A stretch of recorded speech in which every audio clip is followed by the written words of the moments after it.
पहले सिस्टम को काम करना पड़ता है, उसके बाद पीपल से वो काम करवाया जाता है। तो रूल और लॉ क्या दोनों सेम वर्ड है? इनमें कोई डिफरेंस है क्या? उनका वर्क कन्फाइंड एरिया में है ना, लेकिन यहाँ पर हो रहा है एग्जीक्यूशन, जो कि पूरी कंट्री में रूल का मतलब है जितने भी डिसीजन हमारी कंट्री में हो रहे हैं वो सबसे पूछ के लिए जाएंगे। एक बार डिफरेंशिएशन देख लेते हैं डायरेक्ट डेमोक्रेसी और ग्रास रूट डेमोक्रेसी का।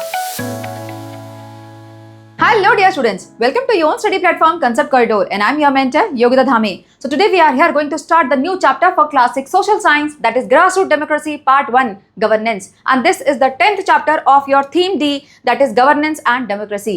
बेटा इससे पहले ये 5 chapters we are already done with and most probably these are the part of your midterm syllabus also. So if you have missed any one of these you can check out later on. The link of whole social science playlist is given in the description. बाद में जाके check कर लेना. And if you want notes of these chapter, you can join my Telegram channel. I'm sharing all these PPTs there, so you can access there easily.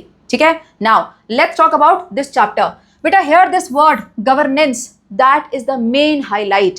बेटा इस chapter में कई सारे आपको न्यू वर्ड्स मिलेंगे, यहाँ पर आपको दिख भी रहे होंगे, है ना। इनकी डेफिनेशन, इनको आपको समझना है, कॉम्प्रिहेंड करना है। So no doubt you are facing some difficulty in this chapter, but don't worry, here I am going to explain this chapter in simplest way and I can assure you कि बेटा video खत्म होते होते maximum चीजें आपको यही याद हो जाएंगी। ठीक है, now let's get started with this chapter. Chapter is starting with this 2 beautiful thoughts. The first one is given in Mahabharata. क्या बोला है यहाँ पर? राजा नाम धर्मो गोपात्राम धर्मो रक्षिति रक्षिता। क्या मतलब है इसका? The ruler protects dharma and dharma protects those who protect it. बेटा इस पूरे कोट को समझने के लिए पहले धर्मा वर्ड को यहाँ पे समझते हैं। मैंने आपको इससे पहले वाले चैप्टर में ही बताया था, जब भी हम यहाँ पर धर्म की बात कर रहे हैं, we are not talking about religion, we are talking about righteous thing. बोलते हैं ना, अपना कर्म करो, सही कर्म करो, बस वही है आपका यहाँ पर धर्म। ठीक है, अब रूलर प्रोटेक्ट्स धर्म, तो रूलर कैसे प्रोटेक्ट करेगा? जब रूलर अपनी सोसाइटी में राइटियस थिंग करेगा, यानी कि जस्टिस लेके आएगा, इक्वलिटी लेके आएगा, डेवलपमेंट लेके आएगा, है ना। So these are the dharma of the ruler. So ruler protects the dharma, so ruler brings all these righteous thing in the society and dharma protects those who protected. मतलब जब आपकी सोसाइटी में ऐसी राइटियस थिंग होंगी, सही कर्म होंगे, सही काम होंगे, तो क्या होगा? वही सारी चीजें आपको प्रोटेक्ट करेंगी, यानी सोसाइटी में रहने वाले जो लोग हैं, including that king, including that ruler, उसको वो प्रोटेक्ट करेगा। Understood? So the ruler protects dharma and dharma protects those who protect it. Understood? Next quote, next quote is given by Rigoberta Menchu Tum. क्या बोला इन्होंने? The first line, there is no peace without justice. ये सबको पता है, justice नहीं होगा तो पीस नहीं हो सकता। आपके सिबलिंग में, भाई बहनों में भी अगर फाइट हो जाती है, तो वहां पर भी अगर पेरेंट्स किसी एक का साइड ले लें तो फिर वहां पीस होता है क्या? नो, फाइट चलती रहती है ना। So no peace without justice, then no justice without equality. तो ये जस्टिस कब आएगा? जब दोनों को बराबर समझा जाएगा। Let's try and comprehend these 2 line with the incident. बेटा मान लो आपके 2 फ्रेंड हैं जिनमें फाइट हो गई और आपको अब उसको जस्टिस करना है, यानी आपको एक मेन सेंटर पॉइंट पे लेके आना है दोनों को। ठीक है, अब आप ये कब कर सकते हो? जब आप उन दोनों को इक्वली रखो। अगर उनमें से आपका कोई एक फेवरेट हो जाएगा तो आप उसका, आपका डिसीजन अगर फेवरेटिज्म के अकॉर्डिंग होगा तो क्या आप वहां पे जस्टिस ला पाओगे? Of course not. अगर जस्टिस नहीं होगा तो पीस नहीं होगा। Understood? So no peace without justice and no justice without equality. तो जस्टिस के लिए पहले इक्वलिटी चाहिए। ठीक है, अब ये इक्वलिटी कहां से आएगी? No equality without development. कौन से डेवलपमेंट की बात हो रही है? बेटा हम ये बिल्डिंग डेवलपमेंट की बात नहीं कर रहे हैं, हम यहाँ बात कर रहे हैं सोशल डेवलपमेंट, मेंटल डेवलपमेंट। जब तक हम मेंटली और सोशली डेवलप नहीं होंगे, इवॉल्व नहीं होंगे, तब तक हमारी सोसाइटी में इक्वलिटी नहीं आ सकती। Understood? So for equality we need development of the society, of thought process. Next, no democracy. अब यहाँ डेमोक्रेसी क्यों है? बिकॉज ये जितनी भी चीजें हम पढ़ रहे हैं ना, यहाँ पर हमने क्या पढ़ा? Peace, justice, equality, development. बेटा ये सारा डेमोक्रेसी से आ सकता है, डेमोक्रेसी का पार्ट है। ठीक है, तो ये सब चीजें, यानी no democracy without respect to the identity and dignity of the culture and people. ये डेमोक्रेसी कब तक नहीं आ सकती? जब तक आप उस सोसाइटी में रहने वाले लोगों की आइडेंटिटी और उनके कल्चर को प्रॉपर रिस्पेक्ट न दे। तो सबको बराबरी का अधिकार, सबको बराबरी की रेस्पेक्ट ये मिलनी चाहिए, तब जाके आपको ये पूरा डेमोक्रेसी आपकी सक्सेसफुल होगी। Am I clear?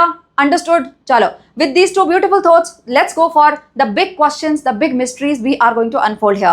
The first question, what is the meaning of governance? Governance का मतलब क्या है? Why do we need a government? Government की ज़रूरत क्यों है, what is the meaning of democracy and why it is important. बहुत बड़े बड़े क्वेश्चन लग रहे हो ना देख के, ऐसे बड़े बड़े क्वेश्चन कैसे सॉल्व होगा पता नहीं। डोंट वरी बेटा, समझ में आ जाएगा। First of all let's start from the basic that we have already understood. What is that? Society and rules. बेटा ये सोसाइटी वर्ड पहले सुना हुआ है ना, इससे पहले वाले चैप्टर में जहाँ पे हमने फैमिली एंड कम्युनिटीज के बारे में पढ़ा था। What we understood there, family is the fundamental unit of any society. जब बहुत सारी फैमिली एक जगह पे रहती हैं तो आपको कम्युनिटी मिलती है, जब कम्युनिटी आपस में इंटरैक्ट करती है तब आपको सोसाइटी मिलती है ना। अब बेटा किसी भी जगह पे जब बहुत सारे लोग आपस में इंटरैक्ट कर रहे हैं तो वहां पर डिसएग्रीमेंट हो सकता है ना। क्यों हो सकता है? क्योंकि सबका थॉट प्रोसेस अलग है, सबका डिसीजन लेने का क्राइटेरिया अलग अलग है ना। तो ऐसे में कई बार कन्फ्लिक्ट्स होते हैं, डिसएग्रीमेंट्स होते हैं लोगों के बीच में। तो वहां पर क्या चाहिए हमें? We need some rules to solve those disagreements. Got it? That's why society and rules. Clear? देखो यहाँ पर in the society where when large number of people live together, there can be disagreement and disorder. In such condition, rules become very important to maintain the order and harmony in the society. Understood? Now, अब ये rules का जो society में जो rules होते हैं उनका कोई simple example है क्या आपके पास? Yes, बेटा your family. Your family is also having some set of rule that you are supposed to follow. In fact, every member in the family is supposed to follow that, है ना। आपके घर में उठने का एक टाइम होगा, सोने का टाइम होगा, खाने का टाइम होगा, बाहर जाने का, घर के अंदर आने का, सबका टाइम होता है ना। और जो कि आपके फ्रेंड के घर से मे भी अलग होगा। कई बार आप लोग बोलते हो मामा आप मुझे ये क्यों नहीं अलाउ कर रहे हो, मेरे फ्रेंड को तो अलाउड है ना। सो यू आर्ग्यू देयर, क्योंकि आपके घर के रूल्स कुछ अलग होते हैं आपके फ्रेंड के घर से। क्लियर? और कहाँ ऐसे सिंपल रूल देखे आपने? आपके स्कूल में होंगे, इजंट इट? आपके स्कूल का एक फिक्स टाइम होगा, गेट क्लोजिंग का भी टाइम होगा, हर पीरियड के बेल का टाइम होगा, है ना। So there are different different rules in the school also. और देखते हैं एग्जाम्पल, देखो यहाँ पर example of such rules are the first one, simple rules at home that we are expected to follow. इसके अलावा the school has rules too, some for students and some for teachers. Student के लिए, teacher के लिए, सब के लिए rules होते हैं। Next, examination hall also have some such set of rules. बेटा जब आप एग्जाम देने जाते हो तो वहां पर नॉर्मल क्लासरूम की तरह बिहेव करते हो क्या? No, you are suppose to keep your bag outside, you are not suppose to keep any paper with you. आपको एग्जाम में 15 मिनट्स पहले आपको जो पेपर मिलेगा उसमें लिखना नहीं होता। कितने सारे रूल फॉलो करने पड़ते हैं वहाँ, है ना। तो वहां कर अपने कुछ रूल होते हैं। आगे देखते हैं, drivers on the road are expected to obey traffic rules. Driver को भी रूल्स फॉलो करने पड़ते हैं जब वो रोड पे जाते हैं, ट्रैफिक लाइट, ट्रैफिक रूल्स, है ना। आगे देखो, every company has their own set of rules. बेटा हर कंपनी के अपने अपने रूल्स होते हैं उनके एम्प्लॉय के लिए। उनका ऑफिस टाइमिंग अलग होगा, उनका वर्किंग आवर अलग होगा, उनका पैटर्न ऑफ वर्किंग अलग होगा, है ना। So everyone is having their own rules. Got it? So society would not be able to function without such rule. अगर ऐसे रूल नहीं होंगे तो सोसाइटी प्रॉपरली फंक्शन नहीं कर सकती। ठीक है, इस लाइन को समझाने के लिए there is one picture which is given in NCERT. बेटा ये पिक्चर देखो, ऐसा देख के लग रहा है वाव, बहुत अच्छी सोसाइटी से लग रही है। यहाँ कोई जाएगा तो उसको बड़ी अच्छी सी फीलिंग होगी, पीसफुल वाली फीलिंग होगी, है ना। अब ये वाली पिक्चर देखो, ओ नो, ये क्या हो रहा है ना। Every if someone will go there, ऐसा कोई ड्राइवर जिसको यहाँ ड्राइव करने की आदत है वो यहाँ पहुंच जाएगा ना तो उसको ऐसा क्योस लगेगा कि ये कहाँ फंस गए हम, isn't it. Now you have to find out and you have to explore some questions based on these pictures. The first one, describe the two pictures given in figure 10.1. This is 10.1. What difference do you see between them? इन दोनों के बीच में क्या क्या difference है अभी हम समझेंगे। Question पढ़ लो पहले। How do you connect this with our discussion on rules? इससे पहले हमने जो रूल्स के बारे में समझा, आप उससे इनको कैसे कनेक्ट कर सकते हो, ठीक है। And the next one, what are some of the rules in your school who made them? ये थर्ड वाले क्वेश्चन को हम नेक्स्ट स्लाइड में करेंगे। इन दोनों क्वेश्चंस को यहां देखते हैं, ठीक है। First of all, what is the difference you can observe here? चलो बताओ। अब यहाँ पे देख के ना मैक्सिमम बच्चे बोलेंगे मैम यहाँ पे प्रॉपर ट्रैफिक रूल्स फॉलो हो रहे हैं, यहाँ पर नहीं हो रहे हैं। So people are following here but here peoples are not following, है ना, यही बताओगे। लेकिन किसी ने यहाँ पे कुछ नोटिस किया? बेटा यहाँ पर जेब्रा क्रॉसिंग बनी हुई है, यहाँ पर ट्रैफिक लाइट्स हैं, यहाँ पे ये पेडेस्ट्रियन है ना। तो जो चीज बनी हुई है पीपल उस पर जा रहे हैं, उसको फॉलो कर रहे हैं। यहाँ कहाँ है? यहाँ तो जेब्रा क्रॉसिंग ही नहीं है, कहीं ट्रैफिक लाइट भी नहीं है। तो अगर ये रूल्स आप इंप्लीमेंट नहीं करोगे सोसाइटी में तो फिर जो पीपल है वो फॉलो नहीं करेंगे उसको। Got it? सो यहाँ पर रूल्स इंप्लीमेंट हुए ही नहीं तो पीपल फिर फॉलो भी नहीं कर रहे हैं। Got it? अब ये रूल्स किसने बनाए? ये किसने बनाए होंगे? यहाँ पे जो मैनेजमेंट होगा, मे बी जो यहाँ की गवर्नमेंट होगी, उन्होंने ये रूल बनाए, है ना? अब बोलोगे आप क्या, यहाँ के गवर्नमेंट ने बड़ा अच्छा काम किया, बोलोगे ना? तो इसी को बोला जाता है गवर्नेंस। तो यहाँ का गवर्नेंस अच्छा है, यहाँ का गवर्नेंस अच्छा नहीं है, क्योंकि यहाँ पर जो बेसिक रिक्वायरमेंट है, जो रूल्स फॉलो इंप्लीमेंट होने चाहिए, वही नहीं है। अंडरस्टूड? समझ में आया difference? Now have a look here. In the first picture, roads are made according to the traffic rule and everyone is following. बेटे यहाँ पर ट्रैफिक रूल के अकॉर्डिंग रोड बनी है, आपके पास जेब्रा क्रॉसिंग है, सब कुछ है अकॉर्डिंग ट्रैफिक रूल। फिर उसके बाद सेकंड पॉइंट क्या है? पीपल उसको फॉलो कर रहे हैं। यहाँ वाले में देखो, in the second picture road system is not made according to the traffic rule, so people are also not following anything. बस वो रैंडमली यहाँ वहाँ घूम रहे हैं, जैसे चीटियां घूमती हैं। चीटियां भी इनफैक्ट लाइन में घूमती हैं, है ना? चलो आगे देखो और क्या डिफरेंस हो सकता है। सो हियर सिस्टम वर्किंग, यहाँ का जो सिस्टम है, बोलेगा सिस्टम बड़ा खराब है, कुछ नहीं करता, तो यहाँ का जो सिस्टम वर्किंग है, यानी जो गवर्नेंस है, दैट इज गुड, यहाँ पर गुड है। और यहाँ पर क्या बोलोगे? द सिस्टम वर्किंग या फिर गवर्नेंस इज नॉट गुड। समझ में आया? So what is the role of the system? बेटा अगर आपके स्कूल में प्रॉपर रूल्स होंगे तभी तो आप उसको फॉलो करोगे। आपको बताए जाएंगे कि ये रूल्स हैं, फिर you are expected to follow, और उसको करवाया जाएगा। लेकिन अगर रूल्स ही नहीं होंगे तो फॉलो क्या करोगे? फिर तो कुछ नहीं कर सकते, है ना? तो पहले सिस्टम को काम करना पड़ता है, उसके बाद पीपल से वो काम करवाया जाता है। Am I clear? Understood with the help of these two pictures? चलो आगे चलते हैं। Now the third question, what are some of the rules in your school and who made them? Now let's talk about the rules in the school. बेटा आपके school के कुछ fix rule होंगे जो कि आपको पता होंगे।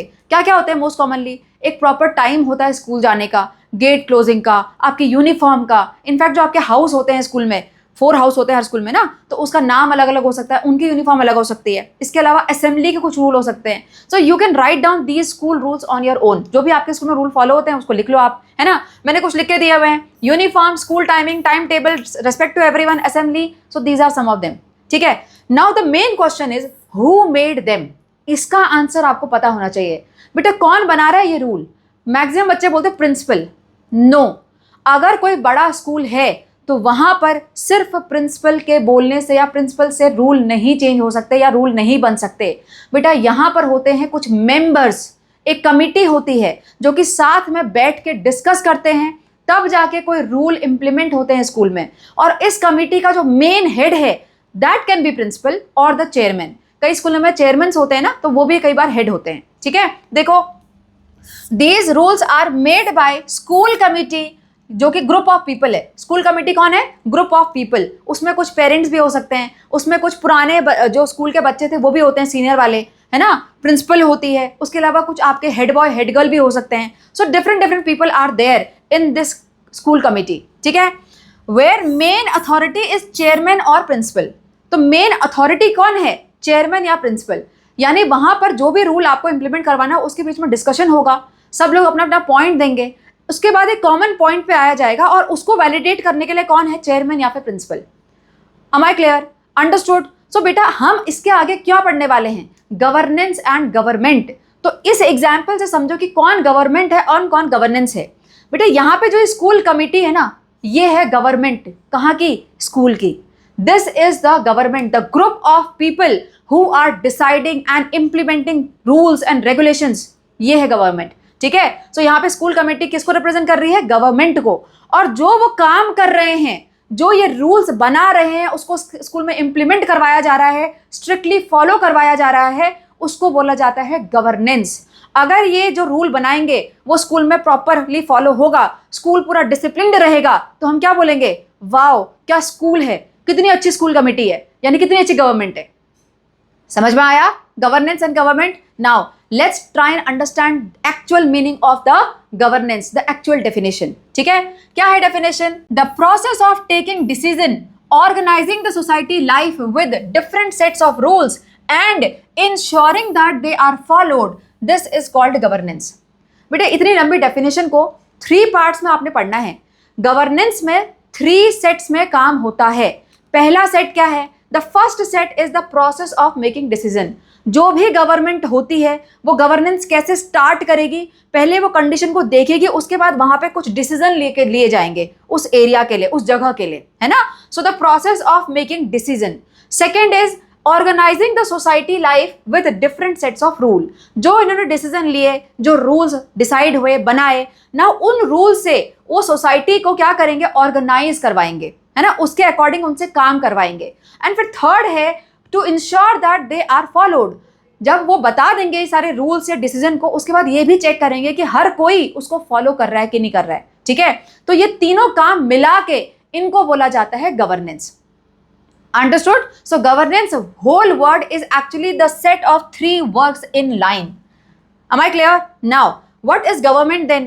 बेटा, the group of individuals. School में क्या था? The group of people, the committee. यहाँ पर the group of individuals or the system that makes the rule and ensures that they are followed is called government. उसको क्या बोला जाता है? गवर्नमेंट। तो गवर्नमेंट क्या है? एक ग्रुप ऑफ पीपल है जो कि ये सारा काम कर रहे हैं, यानी गवर्नेंस कर रहे हैं। Am I clear? देखो आगे, some of the more important rules are called laws. बेटा रूल्स पता है, ये वर्ड समझ में आ गया। ऐसे ही कुछ लॉज भी होते हैं ना, ये लॉ है इसको फॉलो करना पड़ेगा, ये रूल है इसको फॉलो करना पड़ेगा, है ना। तो रूल और लॉ क्या दोनों सेम वर्ड है? इनमें कोई डिफरेंस है क्या? Let's try and understand with the help of differentiation between rules and laws. बेटा रूल्स मैंने क्या बताया, हर घर में रूल होते हैं, हर स्कूल में रूल होते हैं, हर गेम में रूल होते हैं। अगर आप बास्केटबॉल खेलने जाओगे तो उसके रूल अलग होंगे, फुटबॉल खेलने जाओगे तो उसके रूल अलग होंगे, है ना। तो ये जो रूल्स होते हैं ना, ये हर छोटे छोटे ग्रुप ऑफ मेंबर बना सकते हैं। छोटे छोटे सोसाइटी, कम्युनिटी, हर कंपनी अपने अपने रूल बना सकती है। लेकिन जो ये लॉ है वो हर कोई नहीं बना सकता। ऐसा नहीं हो सकता कि आपने आज एक लाइन बोली और वो लॉ बन गया, अगर नहीं फॉलो करोगे तो सीधे जेल में, ऐसा नहीं होता ना। तो ये लॉ कौन बनाता है? ये बनाती है गवर्नमेंट। ये छोटे छोटे सोसाइटी अपने लिए अलग से नहीं बना सकते, रूल्स बना सकते हैं, ठीक है। अगर रूल्स को तोड़ोगे तो क्या होगा? लेट्स से गेम में कोई रूल है, आपने फॉलो नहीं किया तो क्या हो गया? फाउल हो गया। ज्यादा करोगे तो येलो कार्ड मिल जाएगा। लेकिन यहां पर अगर लॉ को ब्रेक किया तो फिर पनिशमेंट मिलती है प्रॉपर, है ना, जेल हो सकती है, फाइन हो सकती है। Am I clear? The difference between rules and laws. Clear? देखो, rules made by small group of people in school and organization etc. बेटे रूल यूजुअली छोटे ऑर्गेनाइजेशन बनाते हैं, लेकिन गवर्नमेंट भी बना सकती है। ऐसा नहीं कि गवर्नमेंट बना ही नहीं सकती, बड़ा ऑर्गेनाइजेशन नहीं बना सकता।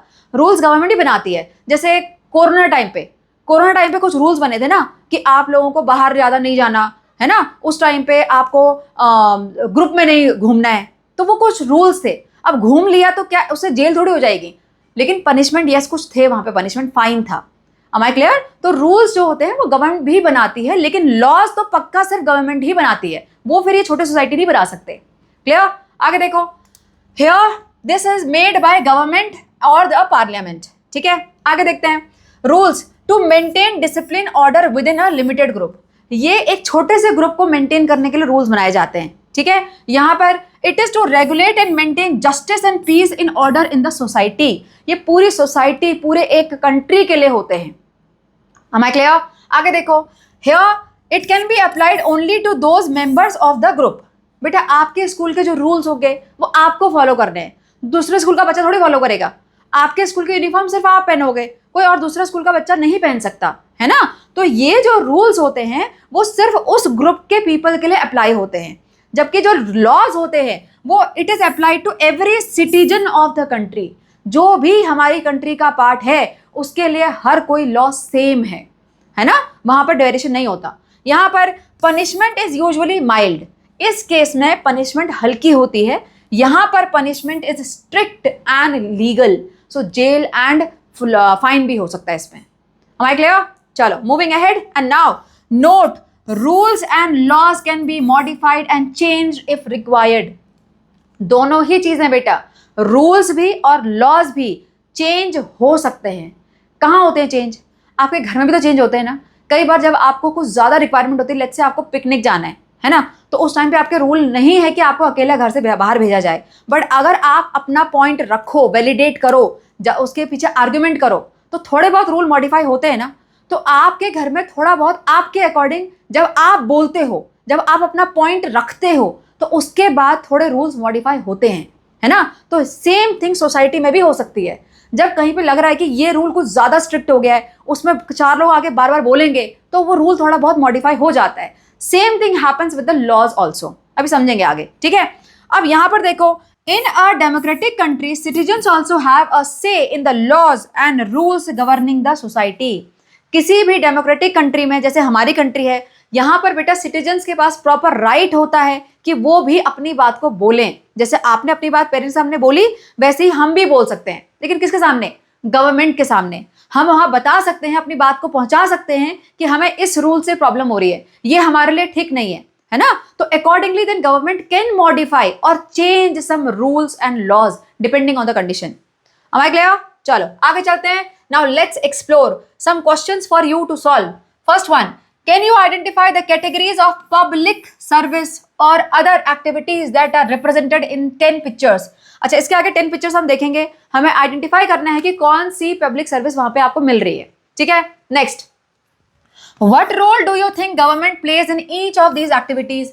इन सारी एक्टिविटीज में गवर्नमेंट का क्या रोल है ना। Can you think of any other aspects of your daily life where the government plays an important role? इनके अलावा और कोई एस्पेक्ट है क्या जहां पर आपको लगता है कि गवर्नमेंट ने बहुत इंपॉर्टेंट रोल प्ले किया है, ठीक है। So let's understand. बेटा ये पूरी चीज को समझने के लिए आपको पहले ये पता होना चाहिए कि what is the meaning of public services. ये पब्लिक सर्विसेज क्या होता है? पब्लिक वर्ड पता है ना, पब्लिक एंड प्राइवेट सुना होगा, private jet, private car, private villa, क्या है मतलब? Anything which belongs to one person. और पब्लिक में क्या होता है? Anything which belongs to everyone. So public services are such services which are provided by government for everyone in the country. वो किसी एक सेट ऑफ पीपल के लिए नहीं होता, anyone can access these public services. Am I clear? तो provide कौन करवा रहा है? गवर्नमेंट। मेंटेन कौन कर रहा है? गवर्नमेंट। किसके लिए मिल रही है? सिटीजन्स के लिए। क्यों मिल रही है? फॉर देयर बेनिफिट्स, है ना, for their comfort, correct. So public services को कैसे एक्सप्लेन कर सकते हैं? Public services provided by government for the benefit and welfare of the society and these are maintained by the government. Easy है, समझ में आ गया। चलो now let's identify these pictures. यहां पर फर्स्ट वन क्या दिख रहा है?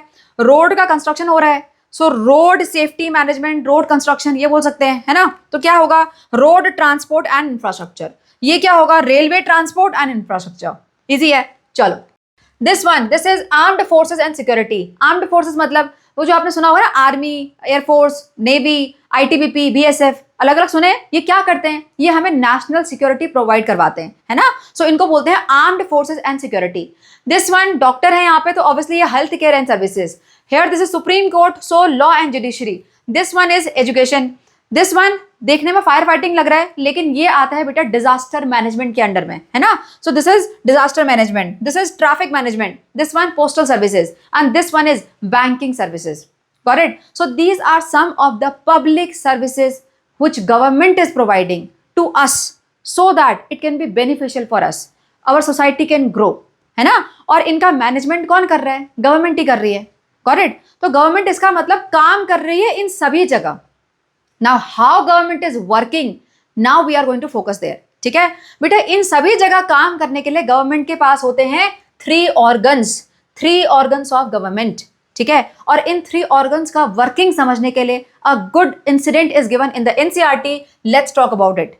बेटा आज से लगभग 30 ईयर्स पहले जब हमें किसी को मनी ट्रांसफर करना होता था ना, तो क्या करते थे? बैंक में जाते थे, लंबी लंबी लाइनों में खड़े होते थे और वहां जाके फॉर्म फिल करते थे, उसको डिमांड ड्राफ्ट बोलते हैं। तो डिमांड ड्राफ्ट में भरना पड़ता अपना अकाउंट नंबर, डेट, साइन की वैलिडेट भी करते थे, साइन सही है कि नहीं है ना। फिर फोटोग्राफ देखते थे, अच्छा ज़्यादा पैसे होंगे तो बोलेंगे सही इंसान है कि नहीं है। सो बहुत सारे रूल्स एंड रेगुलेशंस थे, ठीक है, पहले के टाइम पे जब इतना डिजिटल वर्ल्ड नहीं था।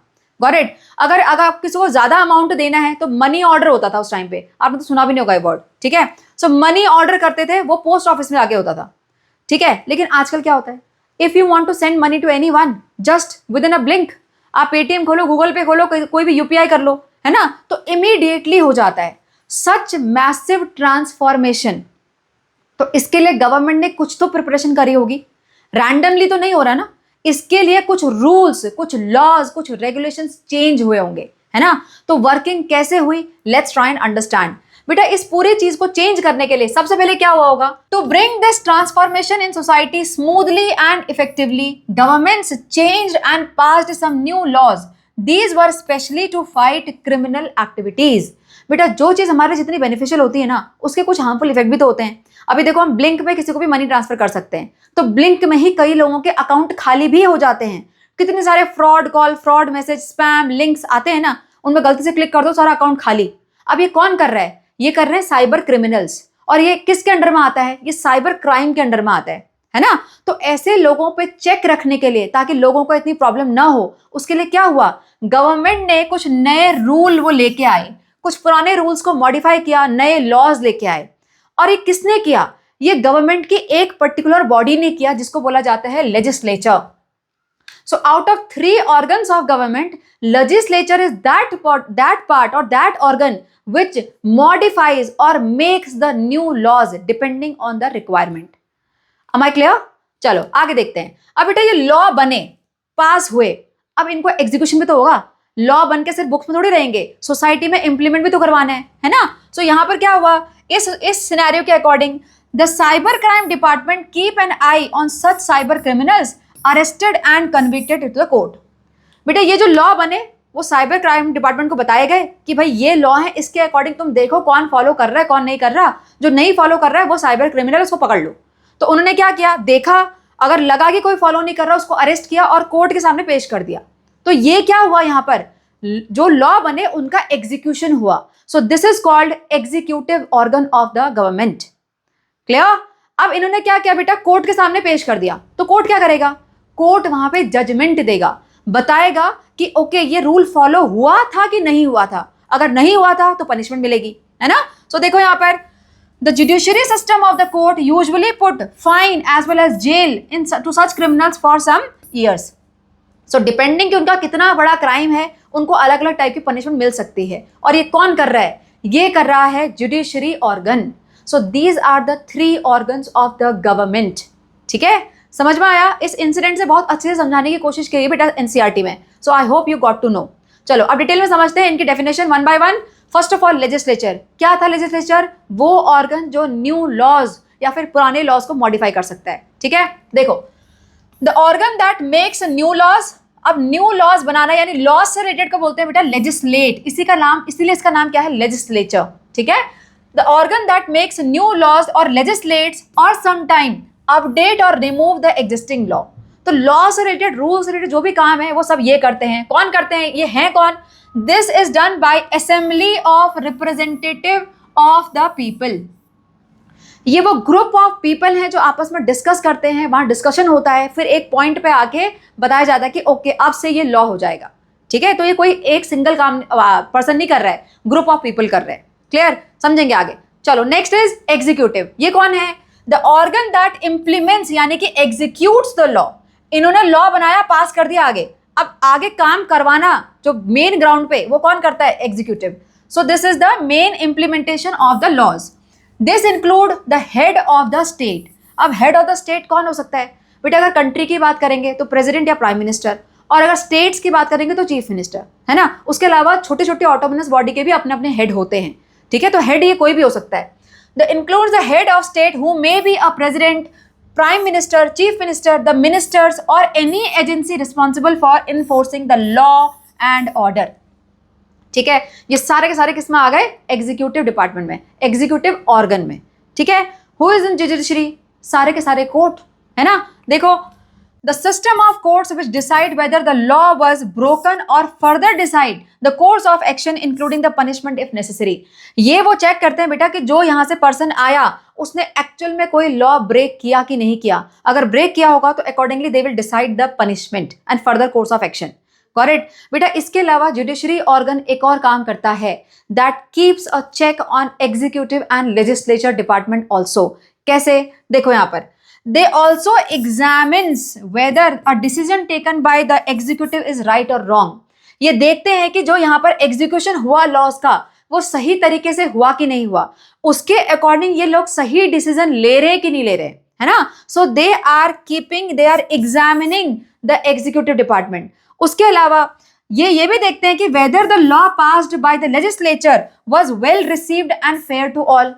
उसके बाद ये भी देखते हैं बेटा कि ये जो लॉ एक्चुअल में पास हुआ था वो सही भी है कि नहीं है, वो क्या सारे सिटीजन जो हमारी कंट्री के हैं उनके लिए फेयर है, तो उस पर भी ये अपना से बोल सकते हैं। Am I clear? चलो moving head, and now we have to see that how these 3 organs of government work.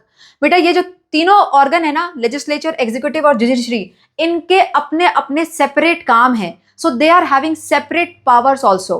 Legislature का काम क्या है? लॉज बनाना। So only legislature department can do that. ये एग्जीक्यूटिव और जुडिशरी ये काम नहीं कर सकते। जुडिशरी का काम है किसी को पनिशमेंट देना, है ना, डिसाइड करना कि लॉ एग्जीक्यूट हुआ कि नहीं हुआ ठीक से, तो ये काम सिर्फ जुडिशरी ही कर सकती है। यहाँ पे लेजिस्लेटिव डिपार्टमेंट किसी को पनिशमेंट नहीं दे सकते, है ना। So what is this? They are working for the government but they are working separately and they are having separate powers for the same. ठीक है, इसको बोला जाता है separation of powers. Am I clear? देखो, in any system of governance, the 3 organs of the government, that is legislature, executive and judiciary, are kept separate, although they interact with each other. Interaction बेटा continuous है। देखो, legislative department ने law बनाया, तो law बना के फिर बताया होगा ना एग्जीक्यूटिव डिपार्टमेंट को, फाइल पास करी होगी, भाई देखो हमने ये लॉ बना दिया, अब तुम एग्जीक्यूट करवाओ इसको, है ना। तो फिर एग्जीक्यूट करा, वहां से उन्होंने सपोज किसी ने एग्जीक्यूट नहीं किया, किसी ने लॉ फॉलो नहीं किया, तो जुडिशरी को पास करा। सो what is this? Continuous interaction. Judiciary ने जजमेंट दिया, उसके बाद ये भी बताया कि तुमने काम सही से किया कि नहीं किया, या फिर जो लॉ पास हुआ वो सही से पास हुआ कि नहीं हुआ। So what is happening? There is an interaction between all 3 organs, but there is also a check कि कोई दूसरा ऑर्गन ढंग से काम कर रहा है कि नहीं कर रहा है ना। और इसको बोला जाता है checks and balance, the system of check and balance. Got it? देखो पढ़ते हैं। It provides a system of checks and balances. This means that each organ of the government can check whether the other is doing proper work or not. ये check कर सकते हैं कि दूसरे department ने ढंग से काम किया कि नहीं किया, अपनी कैपेसिटी कहीं ज़्यादा काम तो नहीं कर दिया या कम तो नहीं कर दिया। वैसे ज़्यादा तो नहीं होता, कम ही होता है ना, तो ये चेक करते हैं। Am I clear? So separation of power मतलब पता होना चाहिए। All the organs work separately, they are having their own powers, but they can interact, and during the interaction they can check. So check and balances. Understood? Chalo. So beta, now till now what we got to know, how these 3 organs of governments are working together towards the same objective, and from here we have to understand that how 3 levels of government are working. बेटा government सिर्फ एक ही level पे यानी national level पे नहीं होती, उसके अलावा उसके नीचे भी कुछ और गवर्नमेंट होती हैं, and that we have to understand with the help of this pyramid. क्या दिख रहा है यहाँ पर? The first one, the base क्या है यहाँ पर? Local government. उसके ऊपर क्या है? State government. और सबसे ऊपर क्या है? Central government. These are the 3 levels or 3 tiers of government which are there in our country. Usually बाकी सारी कंट्रीज में 2 tiers में काम होता है, लोकल गवर्नमेंट और सेंट्रल गवर्नमेंट, लेकिन इंडिया और उसके अलावा कुछ और कंट्रीज है जहां पर 3 tiers में काम होता है। ठीक है, देखो यहाँ पर any government operates at 2 level, that is local and national. लेकिन इंडिया में, in India and many other countries, the government function at 3 levels or 3 tier, that is local first, state or regional this is second, and national this is third. So these are the 3 levels. ठीक है, अब बेटा इसको समझने के लिए पहले आपको तो ये जानना पड़ेगा कि लेवल जरूरत क्यों है। Why not only one government? Why we need 3 sets of governments? Let's try and understand with the help of a real life example. Let's say you are in the school और आपका अभी कोई period चल रहा है जहाँ पे teacher नहीं है क्लास में। So monitors are responsible for the discipline of the class. और ऐसे में किसी 2 बच्चे हैं जिनके बीच में फाइट हो गया, आर्ग्यूमेंट हो गया, है ना। अब उस आर्ग्यूमेंट को सॉल्व करने के लिए सबसे पहला स्टेप क्या होना चाहिए? जो मॉनिटर है वो उसको सॉल्व करे, है ना। अब उस फाइट को लेकर डायरेक्ट प्रिंसिपल के पास चले जाओगे क्या? हर क्लास में अगर फाइट होगी और सब पहुंच गए प्रिंसिपल के पास, तो क्या स्कूल फंक्शन कर पाएगा? Of course not. So what we need there, we need a local government to solve small problems. छोटी मोटी प्रॉब्लम को वो अपने में सुलझा ले, है ना। So here comes the local government. So monitor is representing that local government. ठीक है, अब लोकल गवर्नमेंट से काम नहीं हो पाया, मतलब उनके कंट्रोल से बाहर हो गई सिचुएशन, तो फिर कहाँ जाएंगे वो? Then they will go for the higher authority, who are the your class teacher, may be the teacher who are there in the surrounding, है ना, जो भी आसपास में मिलेंगे। तो वो क्या हो जाएंगे फिर? वो रिप्रेजेंट कर रहे हैं स्टेट गवर्नमेंट को। अगर लोकल अथॉरिटी यानी लोकल गवर्नमेंट के बियॉन्ड चला गया कोई काम, तो स्टेट गवर्नमेंट वहां पिक्चर में आती है। ठीक है, अब मान लो टीचर से भी वो सॉल्व नहीं हुआ, देन कुछ ऐसे बहुत सारे डिसिप्लिनरी इशू हो गया, कमिटी की जरूरत है। सो देन पिक्चर में कौन आएगा? Principal. Principal is here the central government. समझ में आया? So that's why we need different levels to solve the different type of problems. Clear? इसको अच्छे से समझने के लिए एक सिनेरियो दिया हुआ है, लेट्स से कहीं फ्लड सिचुएशन हो गई है, कोई एक स्टेट है, कोई एक जगह है जहां पे फ्लड आ गया है बहुत ज्यादा, ठीक है। अब अगर वो एक छोटे से एरिया में है तो वहां की लोकल गवर्नमेंट एक्शन में आएगी, है ना। लोकल गवर्नमेंट उस प्रॉब्लम को सॉल्व करने का ट्राई करेगी। So the first will be the it is not too severe local authorities may be able to deal with it. लेकिन अगर लोकल अथॉरिटी से नहीं डील हुआ, क्यों? क्योंकि वो जो फ्लड था वो कुछ ज्यादा मैसिव हो गया, कुछ ज्यादा डिस्ट्रक्शन हो गया, या फिर बहुत सारे विलेज को उसने कवर कर लिया है ना। तो उस टाइम पे अकेले लोकल अथॉरिटी काम नहीं कर पाएगी, फिर कौन आएगा पिक्चर में? State government. So here if it involves several towns or many villages, the state government will step in and send rescue team to help the affected people। ठीक है। अब बेटा स्टेट गवर्नमेंट ने लेट्स से सॉल्व कर लिया ऐसे, तो फिर सेंट्रल गवर्नमेंट की तो जरूरत ही नहीं यहाँ पर, है ना। लेकिन अगर इनसे भी सॉल्व नहीं हुआ, कुछ ज्यादा ही मैसिव डिस्ट्रक्शन चल रहा है, तो वहां पर फिर कौन इंटरवीन करेगा? Central government. ठीक है। तो सेंट्रल गवर्नमेंट कब आएगी? If there is a massive flood affecting vast area, then central government may also come to help by sending relief supplies, armies, etc. Understood? So depending on condition, अलग-अलग level की government अपना-अपना role कर रही है। Am I clear? समझ में आई working? चलो, moving ahead and now going for government's 3 organs at national and state level. Now I hope you can comprehend the meaning of each and every word in this line. बेटा government 3 organ कौन कौन से? Legislature, executive and judiciary. और यहाँ पर national and state level मतलब national level of government या फिर स्टेट लेवल ऑफ गवर्नमेंट की बात हो रही है। यहाँ पर जो हमारा सबसे लोअर लेवल है यानी कि लोकल गवर्नमेंट, वहां पर ये 3 ऑर्गन नहीं होते हैं, नेशनल या स्टेट लेवल पे होते हैं। ठीक है, चलो so let's get started with the first one, that is the legislature. National level पे कहां पर होता है लेजिस्लेचर? बेटा लेजिस्लेचर का काम क्या था? लॉज को अमेंड करना। कौन कर रहे थे? ग्रुप ऑफ पीपल, जिनको हम असेंबली भी बोलते हैं, है ना। अब ये कहां होता है? इन 2 हाउसेज, लोकसभा एंड राज्यसभा। यहाँ पे जो हाउस है बेटा वो पार्लियामेंट हाउस की बात हो रही है, ये नॉर्मल घर वाले हाउस नहीं है। ठीक है। हाउस की एग्जैक्ट डेफिनेशन क्या होती है? An assembly where laws are discussed और पास्ड। ऐसी जगह, एक ऐसी असेंबली यानी ग्रुप ऑफ पीपल जो लॉ को डिस्कस करते हैं, उसके बाद पास होता है। वहां पर सुना होगा ना आपने, बिल पास हो रहा है, बोलते पार्लियामेंट में बिल पास हो रहा है। This is the one. Understood? So how many houses are there at national level? Lok Sabha and Rajya Sabha, it means 2 house are there. ठीक है बेटा। स्टेट लेवल में 1 स्टेट असेंबली होती है ज्यादातर स्टेट्स में, उसका नाम क्या है? Vidhan Sabha, that is state assembly. लेकिन कई सारे स्टेट्स में इंडिया में there are 2 assemblies. The first one is state assembly, the first one is Vidhan Sabha, और दूसरे को बोलते हैं विधान परिषद। ठीक है, विधान परिषद। यहां दिया नहीं हुआ है तो एग्जाम में नहीं आना चाहिए, बट स्टिल मैं बता रही हूं आपको। 1 स्टेट असेंबली और Vidhan Sabha. Note that most state has a single assembly, a few state have 2। जो 2 हैं उसमें दूसरे वाले का नाम क्या बताया मैंने? विधान परिषद। ठीक है, चलो next one is the judiciary. Judiciary में अगर हम पूरे सेंट्रल की बात करें, नेशनल लेवल में बात करें, तो हमारे पास सुप्रीम कोर्ट ऑफ इंडिया है। और अगर हम स्टेट लेवल में बात करें, so every state is having their own high court. Clear? चलो नाउ गोइंग फॉर एग्जीक्यूटिव। बेटा एग्जीक्यूटिव में हमको ये पूरा डिटेल पढ़ने हैं। ठीक है ना, व्हाई इट इज सो। देखो जो लेजिस्लेचर था वहां पर क्या हो रहे थे? लॉज रिफॉर्म हो रहे थे, या तो बन रहे थे या तो अमेंड हो रहे थे। और वो कहाँ हो रहा था? या तो वो पार्लियामेंट के जो 2 हाउस है वहां पर, या फिर स्टेट असेंबली में, है ना। तो जगह उनकी फिक्स थी। जुडिशरी में जजमेंट दिया जा रहा है, कहां पर? सुप्रीम कोर्ट में या फिर हाई कोर्ट्स में। तो वो उनकी जगह बहुत कन्फाइंड है, उनका वर्क एक कन्फाइंड एरिया में है ना। लेकिन यहां पर हो रहा है एग्जीक्यूशन, जो कि पूरी कंट्री में होना है, अलग अलग डिपार्टमेंट्स में होना है। ठीक है, तो इसलिए यहां पर ज्यादा डिटेल है। समझ में आ जाएगा। ठीक है, let's start with the head. जितने भी ये एग्जीक्यूशन हो रहा है उन सारे मेंबर, जो मेंबर कर रहे हैं, उनका कोई तो हेड होगा ना। So let's start with that. At central government it is led by the President of India, who is the nominal head and supreme commander of Indian armed forces. बेटा अभी पहले ये याद करो that President of India is the supreme commander of Indian armed forces. इसके अलावा वो क्या है? वो nominal head हैं। nominal head समझते हैं अभी। यहाँ पर देखो स्टेट गवर्नमेंट में it is led by the governor, again the nominal head. Now what is the meaning of nominal head? बेटा nominal head का मतलब है नाम के, वो सिर्फ नाम के हेड हैं। एक्चुअल में जो काम करने वाला हेड है वो कौन है?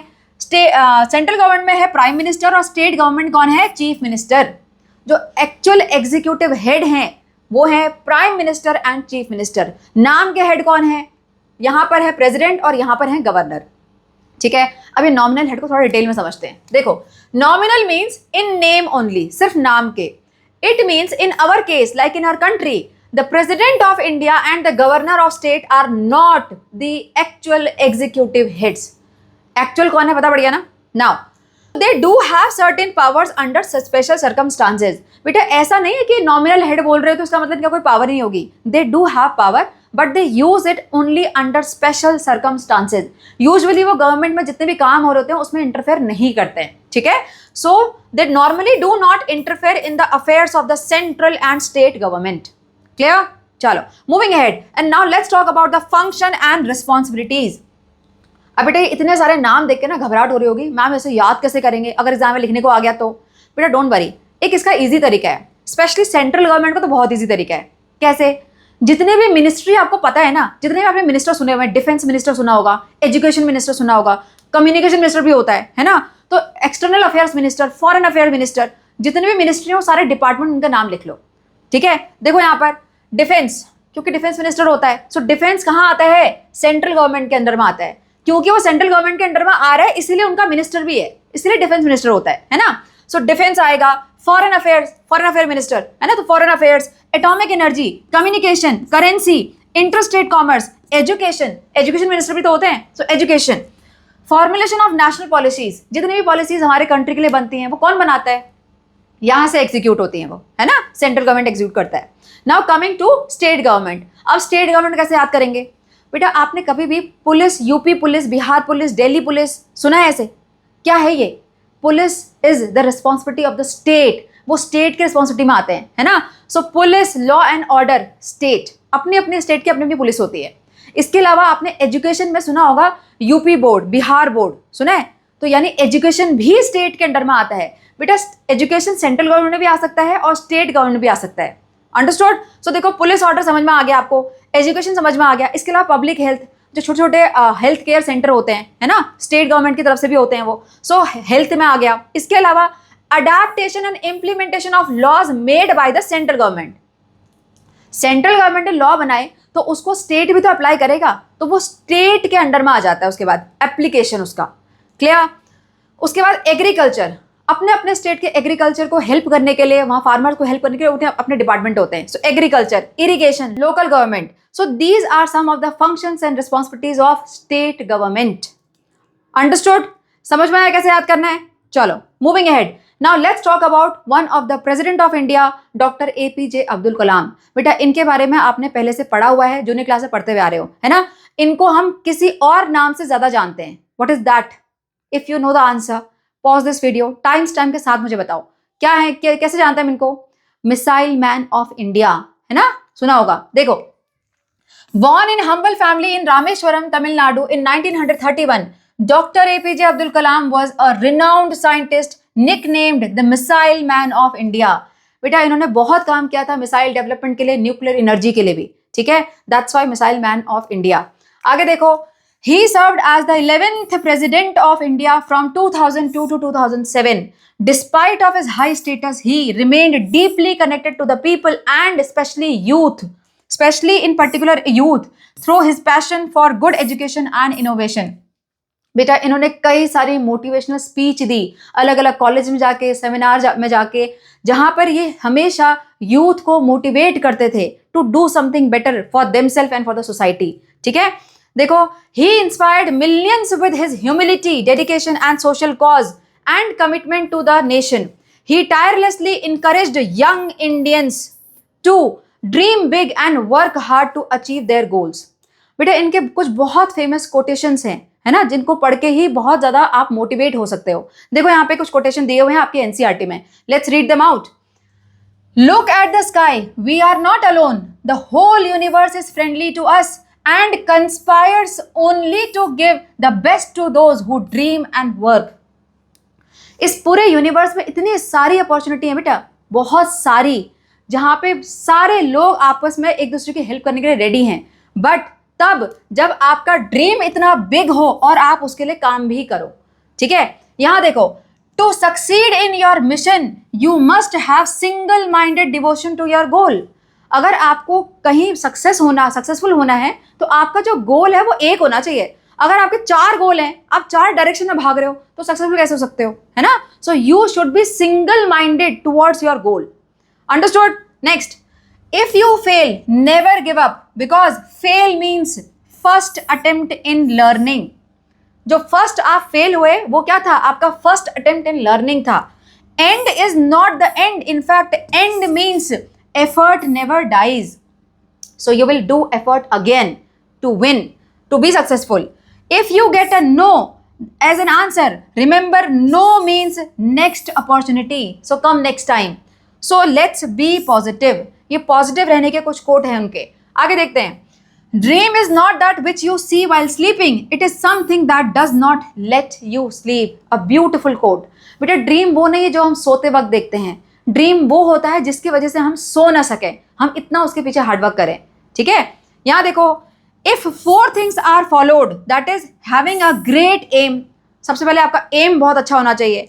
एक्वायरिंग नॉलेज टुवर्ड्स दैट, उस एम को पाने के लिए आपको नॉलेज गेन करनी पड़ेगी, है ना? अपने आप तुक्का मार के तो होगा नहीं। So acquiring knowledge, hard work and perseverance, then anything can be achieved. ये 4 चीजें आपके पास होना चाहिए बेटा। हैविंग ग्रेट एम, उसके लिए नॉलेज गेन करो, उसके पीछे हार्डवर्क करो, और फिर उतना डेडिकेशन आप में होना चाहिए। Then only you can achieve that aim. Understood? So some beautiful quotes to know, जो कि आपको पता होने चाहिए, है ना? Work according to them. Now moving ahead, now let's talk about democracy. अब बेटा हमें गवर्नमेंट समझ में आ गया, गवर्नमेंट गवर्नेंस कैसे करती है ये भी समझ में आ गया, बट ये गवर्नमेंट होती कहाँ है? ये होती है डेमोक्रेटिक कंट्री में। और डेमोक्रेटिक कंट्री कौन सी होती है? जहां पर डेमोक्रेसी फॉलो होती है। अब डेमोक्रेसी क्या होता है फिर? Let's try and understand here. The word democracy comes from 2 Greek words, demos and Kratos. Demos का मतलब होता है पीपल और क्रेटोस का मतलब होता है रूल या फिर पावर। तो अगर सिंपली बोला जाए, it means rule of the people, power of the people. तो ऐसी कंट्री जहां पर पीपल यानी उसके सिटीजन रूल कर रहे होते हैं, उसको बोला जाता है डेमोक्रेटिक कंट्री। और इस तरह के सिस्टम को क्या बोलते हैं? डेमोक्रेसी। ठीक है, it is one of the foundation stone of the system of governance adopted by most of the countries in the world, and this is called democracy. अब यहां पे लिखा है बेटा rule of the people. So is it practically possible that all people, all citizen of the country are actually ruling? ये possible है क्या? Ruling का मतलब यहां पर क्या है बेटा? रूल का मतलब है जितने भी डिसीजन हमारी कंट्री में हो रहे हैं वो सबसे पूछ के ले जाएंगे, सब उसमें पार्टिसिपेट करेंगे, है ना? That is the ruling. Ruling का मतलब नहीं किंग वाली रूलिंग, मैंने जो बोल दिया वही होगा, वो रूलिंग की बात नहीं हो रही है। ठीक है, यहां पर है कि एवरी सिटीजन विल पार्टिसिपेट, उनके ओपिनियन को ध्यान में रखा जाएगा। ठीक है, तो ये क्या पॉसिबल है? प्रैक्टिकली ये बात पॉसिबल है क्या? ऑफकोर्स नहीं है बेटा। हमारे कंट्री में billions of peoples are there. अब हर डिसीजन के लिए सबको बुलाएंगे क्या? That is not possible. इतने सारे लोग इकट्ठा भी नहीं हो सकते, और अगर हो भी गए गलती से तो बात सुनते सुनते ही पूरा साल निकल जाएगा। तो again that is not possible. और जितने हम ओपिनियन सुनेंगे उतना क्योस और होगा, तो फिर हम डिसीजन भी नहीं आ पाएंगे, है ना? तो ये जो ऑल पीपल कैन रूल, ये वाली बात प्रैक्टिकल नहीं हो रही यहां पर, है ना? देखो आंसर क्या होगा इसका। It is clearly not possible because in a country of millions of people, मुझे तो यहाँ बिलियंस लिखना चाहिए था, मिलियन लिखा हुआ, चलो ठीक है, millions of people, it is not practical for all of them to gather and take every decision. सारे के सारे लोग जो है वो हर बार इकट्ठा नहीं हो सकते। दूसरा, some decision require expert knowledge. Yes बेटा, कुछ कुछ डिसीजन के लिए बहुत एक्सपर्ट नॉलेज चाहिए, हर कोई को तो समझ में नहीं आएगा उसके बारे में, है ना? देखो, taking suggestion from all the people will create confusion and delay in decision. अगर हर एक से पूछते रहे तो एक तो डिले होगा और कंफ्यूजन और क्रिएट हो जाएगा, है ना? तो ऐसे में क्या करते हैं बेटा? ऐसे में आता है representative. Yes, so what people do here, rather than direct ruling, they choose the representative who can speak on their behalf, who can tell their thoughts in a meeting. समझ में आया? इसका एग्जाम्पल देखो, आपकी क्लास में बेटा कौन है? Class monitor, that is the representative of your class. अगर कोई प्रॉब्लम है क्लास में या कोई भी चीज है तो मॉनिटर जाके बात बता के आएगा। हर कोई क्लास का बच्चा अगर 40 स्टूडेंट चलेगा हर बात बताने के लिए, तो क्या सिस्टम चलेगा? आपका स्कूल चल पाएगा? Of course not. Understood? So have a look here. Representative of democracy, बेटा India is representative democracy, it is not the direct democracy. Direct democracy में हर डिसीजन के लिए सारे पीपल पार्टिसिपेट करते हैं, लेकिन इंडिया में ऐसा नहीं होता। इंडिया में जो पीपल होते हैं वो अपने ही बीच से कुछ मेंबर्स को, कुछ लोगों को सेलेक्ट कर लेते हैं, उनको इलेक्ट करते हैं और फिर वो हो जाते हैं उनके रिप्रेजेंटेटिव, है ना। That's why representative democracy. देखो यहां पर, India is a representative democracy, it is world's largest democracy with some 970 million voters in 2024। जो 2024 का सर्वे था वहां पे कितने वोटर्स थे हमारे पास? 970 मिलियन। और बेटा ये वोट कौन कर सकता है? All the citizen of India who are 18 years and above. पता है ये? चलो नाउ बेटा, अब ये जो रिप्रेजेंटेटिव हैं वो हमारे लिए क्या करेंगे? What is their role? Let's get the answer for this. People elect representative who can first speak and decide on their behalf. वो लोग जो नॉर्मल पीपल हैं उनके बिहाफ पे जाके कुछ बात कर सके, उनके थॉट्स को बता सकें मीटिंग में, है ना। So those sit together in assemblies और पार्लियामेंट। ये वो लोग होंगे, ये रिप्रेजेंटेटिव कौन होते हैं? वो लोग जो वो पार्लियामेंट के हाउस में जाके बैठते हैं या फिर स्टेट असेंबली वाली जगह पे जाके बैठते हैं। Clear? Next one, they make laws policies and the more in a more organised way. वो हमारी कंट्री के लिए लॉज एंड पॉलिसीज को फॉर्मुलेट करते हैं जो कि सोसाइटी थोड़ा ऑर्गेनाइज हो सके। Understood? Now how do we elect these representative? Of course by the help of election. पता है ये? चलो देखो यहां पर, through elections people vote for representative who will be the elected member of their respective assemblies। बेटा हमारी country में अलग अलग टाइम पे इलेक्शन होते हैं अलग अलग गवर्नमेंट के लिए। कभी सेंट्रल गवर्नमेंट के लिए होता है जिसको कि हम लोकसभा इलेक्शन ही बोलते हैं, और कई बार स्टेट के लिए भी होता है जिसको कि हम स्टेट असेंबली इलेक्शन बोलते हैं। अब डिपेंडिंग कि हम कहाँ पे किसको इलेक्ट कर रहे हैं तो वो अलग अलग असेंबली के मेंबर हो जाएंगे। देखो यहाँ पर, by voting in Lok Sabha election, अगर हम जो सेंट्रल गवर्नमेंट यानी लोकसभा इलेक्शन में अगर वोटिंग करेंगे तो हमें कौन मिलेगा? हमें मिलेंगे मेंबर ऑफ पार्लियामेंट, जिसको कि हम शॉर्ट फॉर्म में एमपी भी बोलते हैं, है ना। और अगर हम स्टेट असेंबली इलेक्शन में वोट करके आएंगे तो हमें कौन मिलेगा? फिर हमें मिलेंगे मेंबर ऑफ लेजिस्लेटिव असेंबली, जिनको कि हम MLA भी बोलते हैं। अंडरस्टूड? समझ में आया? एमपी कौन है? जो हमको सेंट्रल गवर्नमेंट वाली वोटिंग से मिलते हैं। MLA कौन है? जो हमें स्टेट असेंबली इलेक्शन से मिलते हैं। क्लियर? अंडरस्टूड? चलो, all these members discuss laws, problems and solutions in the assemblies. बेटा ये सारे मेंबर अपनी अपनी असेंबली में जाके जो भी उस टाइप की सिचुएशन चल रही होगी, जो प्रॉब्लम हो रही होगी, उस पर डिस्कशन करते हैं। आपने देखा होगा ना पार्लियामेंट में डिस्कशन कैसे होता है, समथिंग लाइक दैट। ठीक है? And what they do, how they do that?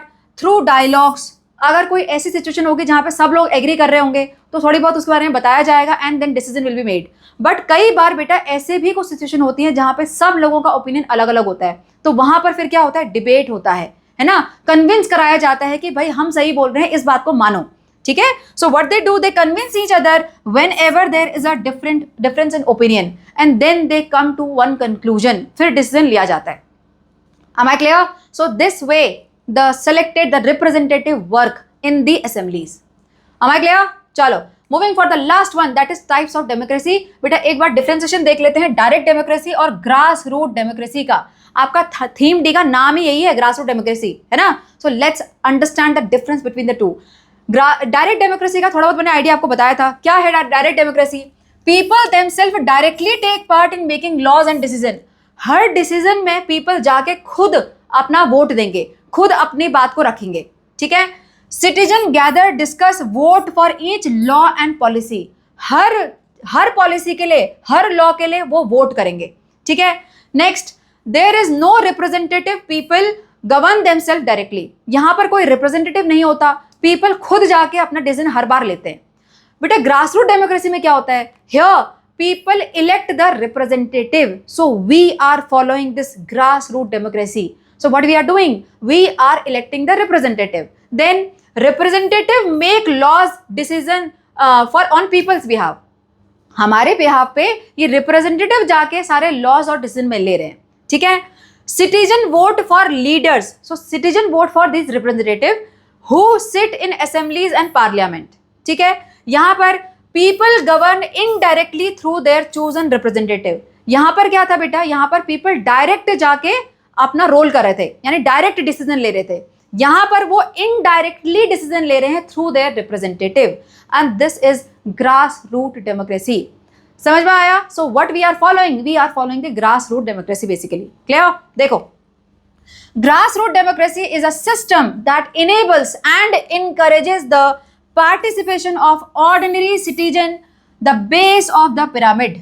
आपने पिरामिड देखा था ना गवर्नेंस का, कहां से शुरू था?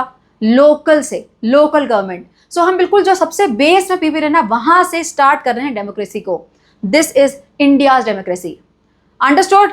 चलो बेटा, इसके आगे डेमोक्रेसी के बारे में और गवर्नमेंट और गवर्नेंस के बारे में डिटेल में आगे जाके नेक्स्ट चैप्टर में पढ़ेंगे। अभी के लिए we are done with this chapter. I hope you were able to comprehend each and every concept, but still having any doubt, comment, I will revert back there. ठीक है? चलो, take care and bye bye.